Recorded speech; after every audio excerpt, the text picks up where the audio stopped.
பொதுச் செயலாளர் ஆதவ் அர்ஜுனாவுடைய கருத்து கூட்டணிக்குள்ள சலசலப்பு ஏற்படுத்திருக்கு, சர்ச்சை ஏற்படுத்திருக்கு. உங்களுடைய கருத்து இது வரைக்கும் தெரிவிக்காமே அமைதியாக இருக்கீங்க.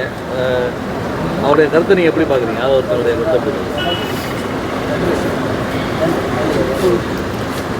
திமுக மற்றும் விசிக ஆகிய இரண்டு கூட்டணி கட்சிகளுக்கு இடையில்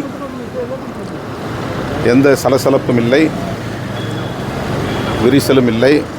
அப்படி விரிசல் உருவாகுவதற்கு வாய்ப்பும் இல்லை.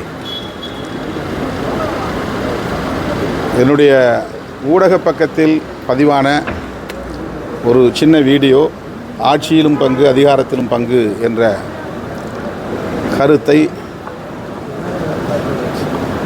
விவாதத்திற்கு பலரும் எடுத்துக்கொண்டார்கள். அந்த விவாதம் மேலும் மேலும் விவாதங்களுக்கு இடமளித்து விட்டது. அதனால் திமுக விசிக இடையில் எந்த சிக்கலும் எழுவதற்கு வாய்ப்பில்லை. ஆதவ் அர்ஜுனா மீது நடவடிக்கை எடுக்கணும் அப்படின்னு ஆராசா ஒரு இது வச்சிருக்காரு. நீங்கள் நடவடிக்கை எடுப்பீங்க? கட்சியில் உள்ள முன்னணி தோழர்களோடு உட்கட்சி விவகாரங்களை கலந்து பேசிதான் எந்த முடிவும் எடுப்போம். உட்கட்சி விவகாரங்களை